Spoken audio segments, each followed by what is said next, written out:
And for more on this story, let's cross to our correspondent in South Africa, Ayesha Ismail. Ayesha, the reaction there coming from authorities to that tweet by Donald Trump, part of that tweet, which is false, erroneous.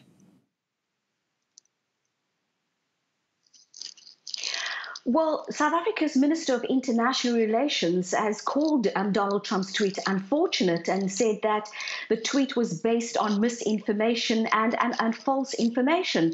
Now, we know as a fact that not a single farm has been seized from white farmers. We also know that South Africa is a constitutional democracy.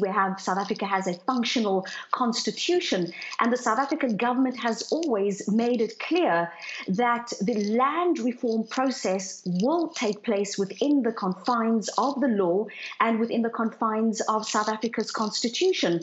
What we saw a couple of weeks back, there were isolated cases of farmland being invaded. But in these cases, the farmers went to court and successfully got court interdicts against these people. And as I said, the South African government has said that it is important that the land reform process, that it needs to be sped up, but that it also needs to be done within the confines of the law. They've also set out very specific terms for this. When they do expropriate the land without compensation, it will not hinder the economy, it will not affect the economy, will not affect the agricultural sector, and it will also not affect food security. So this is not a free-for-all.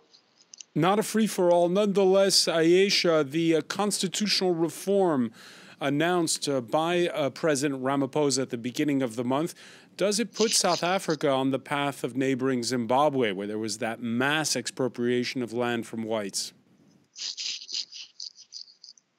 Well, the difference between South Africa and Zimbabwe is that South Africa is a democracy and a constitutional state.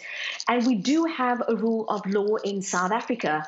So the government has made it very clear that it is just not a question of people going onto the land and taking land. There will be a process. It will be a legal process, and it will be done according to the law and according to South Africa's constitution.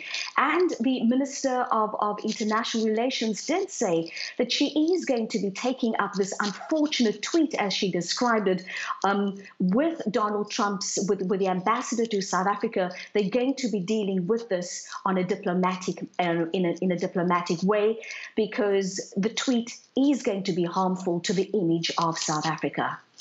Ayesha Ismail, many thanks for that live update from South Africa.